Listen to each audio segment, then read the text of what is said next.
കുട്ടികളുടെ പരീക്ഷ പേപ്പർ കിട്ടുമ്പം രക്ഷിതാക്കൾ ആങ്സൈറ്റി ഉത്കണ്ഠയൊക്കെ ഉണ്ടാവും. ഞാൻ പൊതുവെ പറയാം, കുട്ടികളുടെ പരീക്ഷ പേപ്പർ കിട്ടുമ്പോൾ നമ്മൾ അതിൽ മാർക്കിലേക്കല്ല നമ്മൾ നോക്കേണ്ടത്.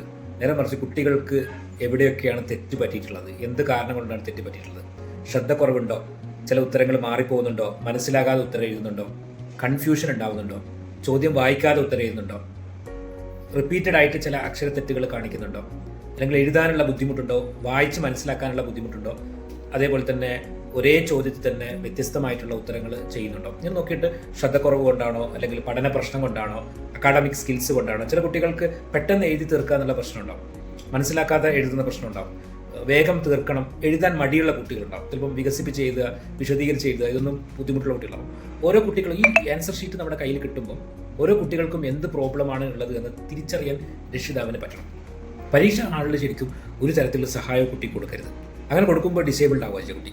അപ്പോൾ ഒരു സഹായവും ഇല്ലാതെ സ്വയം കുട്ടി പരീക്ഷ ചോദ്യപേപ്പർ വായിച്ച് ഉത്തരം എഴുതാൻ പറ്റിക്കഴിഞ്ഞാൽ അത് കുട്ടിയുടെ റിയൽ സ്ട്രെങ്ത് നമുക്ക് അറിയാൻ പറ്റും. അത് വെച്ചുകൊണ്ട് ഫർദർ സപ്പോർട്ട് നമ്മൾ കൊടുക്കുകയാണെങ്കിൽ കുട്ടിയുടെ ഏത് മേഖലയിലാണ് കുട്ടിക്ക് പ്രോബ്ലംസ് ഉള്ളതെന്ന് മനസ്സിലാക്കിയിട്ട് നല്ല ട്രെയിനിങ് കൊടുക്കാനും പറ്റും. അടുത്ത പരീക്ഷയ്ക്ക് കുട്ടീനെ ഏറ്റവും നല്ല കുട്ടിയാക്കി മാറ്റാനും പറ്റും. അതുകൊണ്ട് രക്ഷിതാക്കൾ വളരെ ശ്രദ്ധിക്കണം. അവർ മാർക്കിൽ നോക്കരുത്, അവൻ ഉത്തരം എഴുതിയ ആ ഒരു സീക്വൻസിലാണ് നോക്കട്ടെ. Thank you.